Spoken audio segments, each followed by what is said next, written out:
Guruvai Gauri Chandra Radhika Tadali Krishna Krishna Bhaktaya Tad Bhaktaya Namo Namaha Vancha Kalpatrubhyascha Kripa Sindhuvevacha Patitanam Bhavanebhyo Vaishnavebhyo Namo Namaha Jai Shri Krishna Chaitanya Prabhu Nityananda Shri Advaita Gadadhara Shivasari Gaur Bhaktavinda Hare Krishna Krishna Krishna Hare Hare Hare Rama, Rama Rama, Hare Hare.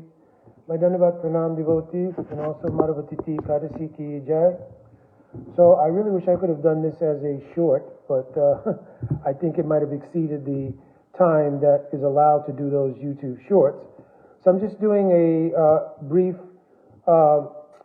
commentary here on an issue that I've already addressed, I think on more than one occasion. And it's a issue that's so dominant in the social fabric of the devotee community right now that I'm addressing it, especially for those who I have a mentorial relationship with or guru-disciple relationship with, so that you're very clear sedantically on this issue. And where you might find opposition or where you might find difference of opinion, don't become caught in the discord of the back and forth of it. Just simply understand what the Siddhanta is regarding this.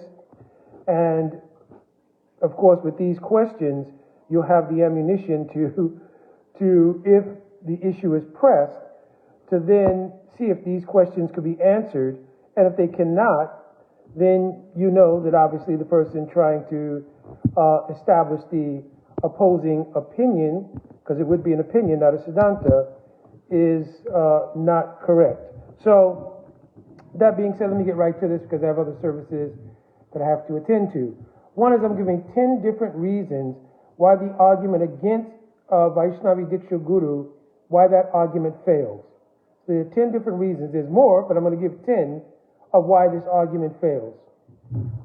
One is that several of the lines coming from Mahaprabhu, if you look at the Pranali Patras of many, Pranali Patra is the Guru Parampara of various lines, like the Advaita Parivar, Nityananda Parivar, Janava Parivar, Gadara Parivar.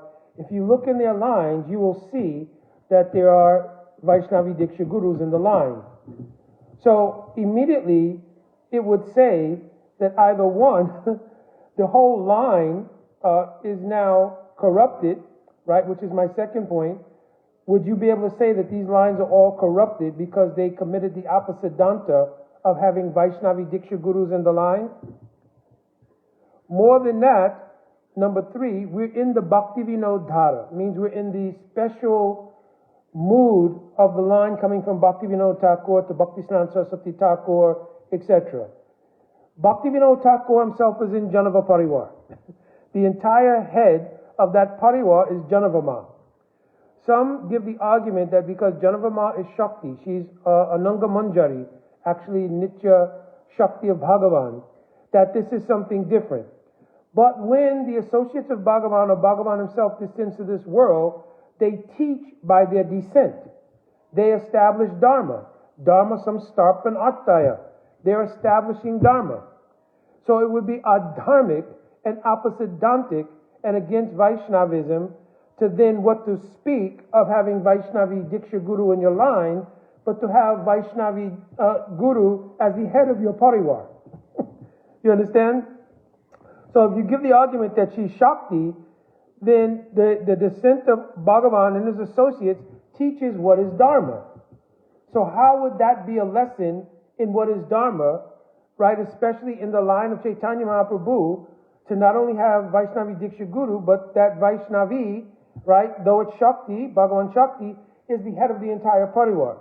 And we belong to that line essentially because by our analysis of Guru Parampara or our Pranali for keeping consistency with the what I'm speaking on, we in that line because we're in the Bhakti Vinod Dhara. You understand? Not to mention that all the lines that have Vaishnavi Diksha Guru would then be corrupted by Apasiddhanta according to the idea that it's against Siddhanta to have Vaishnavi Diksha Guru. Number 4, so we've gone over 3, number 4. that it is considered exclusive. I already gave that argument that they're saying that's exclusive to her because she's Bhagavan Shakti. But then number 4 really says, well, then what about Sita Takarani, the wife of Advaita Acharya? You could also say same thing. But then what about Hemalata Takarani, Gangamata Goswami, Lakshashir, and so many other Vaishnavi Diksha Gurus who are present in the Pranali Patra of so many lines who are not directly considered to be Bhagavan Shakti, etc.? How would you reconcile? That would mean all those lines are corrupted. Number 5, it would be asserted that the previous acharyas, having accepted this, were not bona fide. So that means even Rup Sanat, Goswami Vaga, down to Narottam Das Thakur at Kaituri, the entire festival of Kaituri was headed by Janavama. Understand? But the fact that they would have accepted coming in lines of pariwars in which there was some in the future or prior to them, Vaishnavi Diksha Guru, would mean they accepted this apasiddhantic idea. So therefore we'd have to say that even stalwarts like Vishwanath Chakravarti Thakur Pad, etc., that having known this existed, were also not bona fide or weren't following Siddhanta. You understand? Number 6, specially, please recite any verse from our Mool Granthas. I've seen devotees come with very obscure sastric references and quotes, but in Srimad Bhagavatam, in Chaitanya Charitamrita, in Sri Bhagavad Gita, any of the Mool Granthas in our Vaishnav line, in Brihad Bhagavatamrita, right, in all Rupa Goswami's writings in Bhakti Rasamrita Sindhu, right, cite anywhere in the Madhurya Kandamini, even if you want to stretch out the Granthas of our Goswami Vaga, please recite to me one verse that speaks of Guru Tattva in terms of gender. In all Sat Sandarbhas, please find me a verse that speaks to Guru Tattva in relationship to gender. Quote me any verse in Sanskrit or in Bengali, right, that says anything to do with the nature of Guru Tattva and Guru-Sishya relationship being based on gender of the Guru. Right? I'll get to this other point in a minute. Right? I'm trying to go pretty quickly. Most of all, then you'd have to reconcile that Srila Prabhupada was absolutely wrong, because if he at any time in his Acharya Leela mentioned the idea even of the possibility of Vaishnavi Diksha Gurus or his female disciples becoming Guru, we would have to say Prabhupada was wrong, or he made a mistake, or he was speaking opposite-dantically. If you want to say that, you very well can. Narak is full of people who offended devotees. But I don't want to go down that track, but my point here being, because it has definitively been mentioned by Srila Prabhupada, right, in conversations and so forth, so on, it means that we cannot acknowledge the fact that Srila Prabhupada brought this up. He mentioned it. Whether it was implemented during his time or not, right, or immediately after his departure or not, is not the question here. The question is whether Srila Prabhupada ever mentioned the idea or even spoke of it aspirationally. I want all my disciples to become Guru.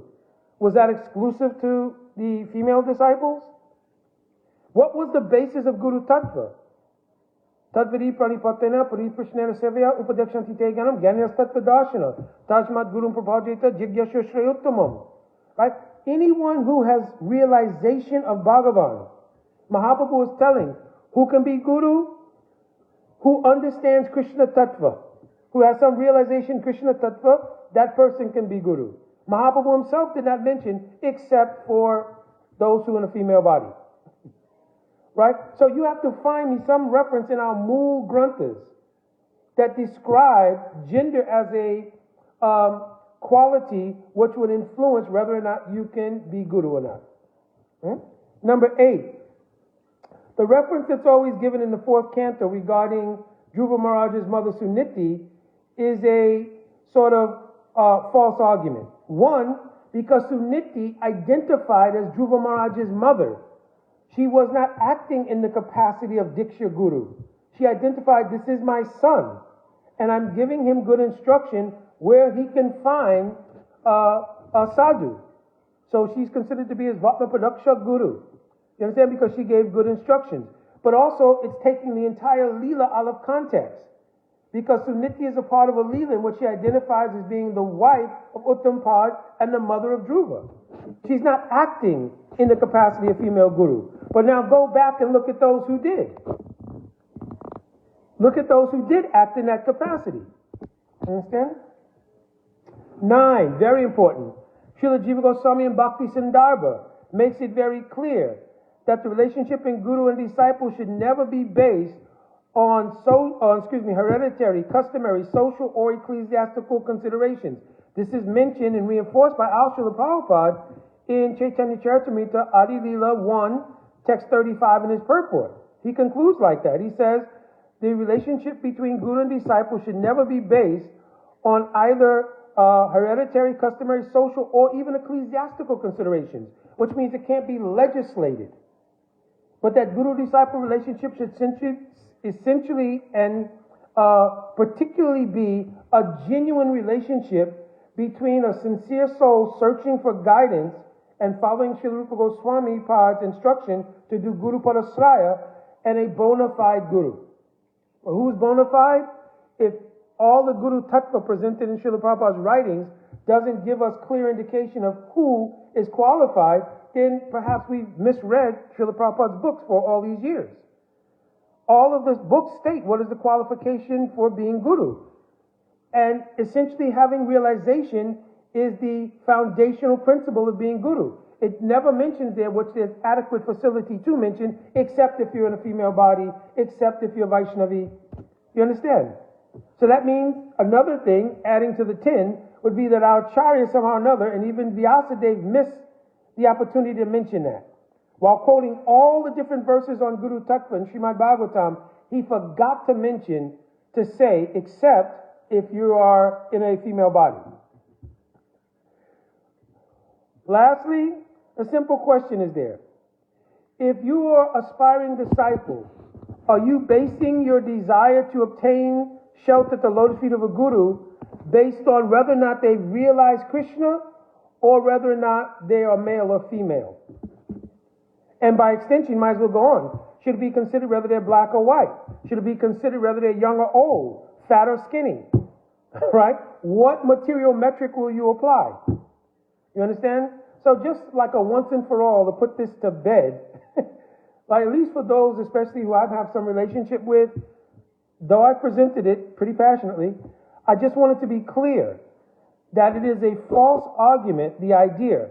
Now, is it an advocacy for social justice as far as females in a social body is concerned? It's not that either.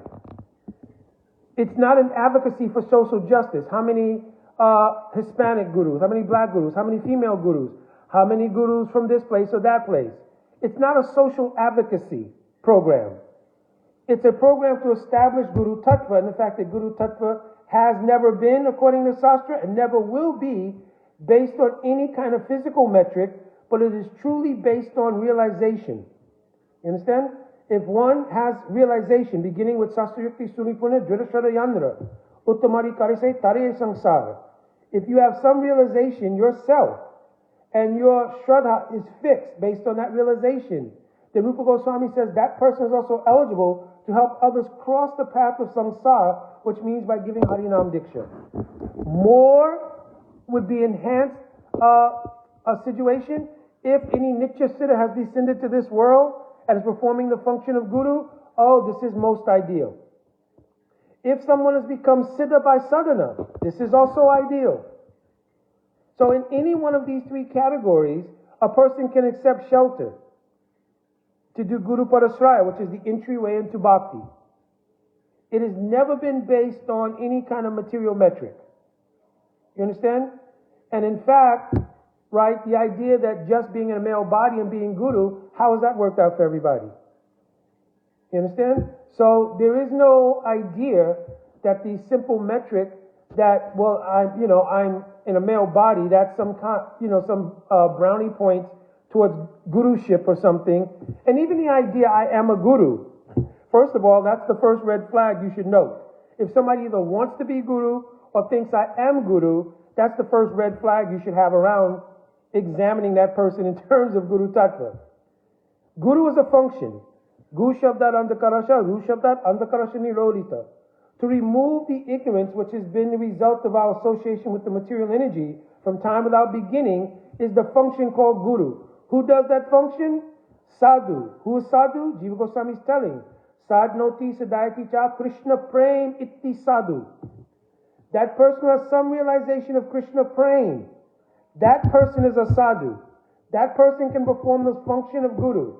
And Jiva Goswami is going on to say, it should not be customary, hereditary, social, or ecclesiastically considered, but should be simply considered by the genuineness of the realization of that person you're aspiring to take shelter of, and your own genuine sincerity to take a shelter of Guru. So I will end here. This was meant to be short, and though it's passionate, it's because the issue, people continuously write me about the issue. Maybe some don't know that I've addressed it before, for one. For two, it is such apparently a big issue at this time in the Vaishnav Mandal, right?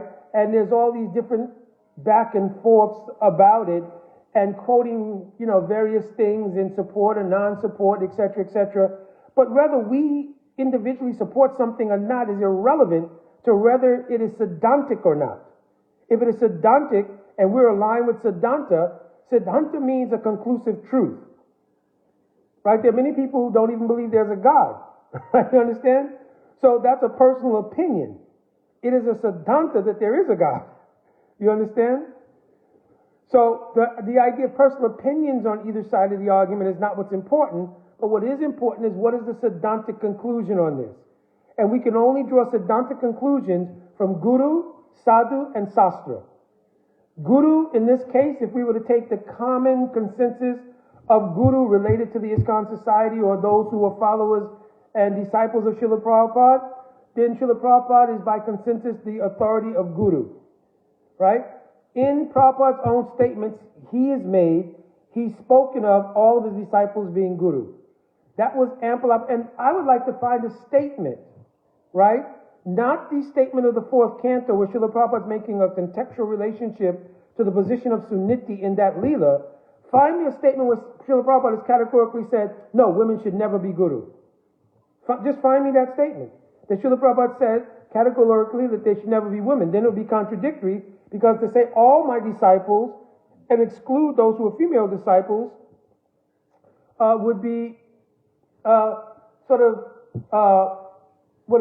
dichotomous. Because if you're saying on one hand that there is a statement, which I've never seen, where he absolutely and categorically says that his female disciples should not become Guru, or for that matter, any bona fide Vaishnavi should never be Guru.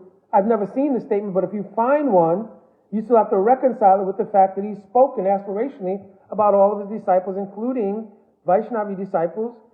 He wants them to be Guru, right?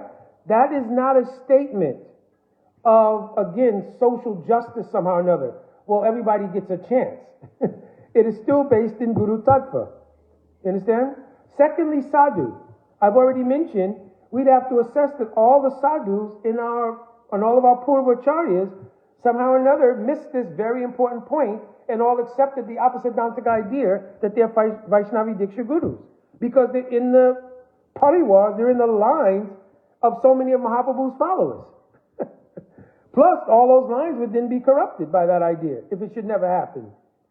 Third is Sastra, and I've already mentioned, right, that in our Mool Granthas, you'll not find any statement, any verse describing Guru Tattva being exclusive or based on gender or being excluded, or Vaishnavis rather being excluded. So I think I will end here. And of course, I'm always willing and open to dialogue and any other questions on this. But I'm trying to kind of put to rest the idea, at least from my Siddhantic understanding. You understand? So now, some people just like also the idea of arguing. They just like the back and forth discussion. Right? If it's Siddhanta by the Chittana Karulas, then it's helpful. Because if you're trying to establish or reconcile some Siddhanta, then this is very helpful. And also it's very pleasing to Krishna. But if somehow or another it's just arguing for arguing's sake and it becomes personal and this and that, I don't really see much value to be had there. Alrighty. So those 10 questions. Alrighty, thank you very much. Jai, Vanchakalpaturvesha, Kipasindhavevacha, Patitanam Pavanevyo, Vaishnavevyo Namo Namaha. Jai Radhe Radhe.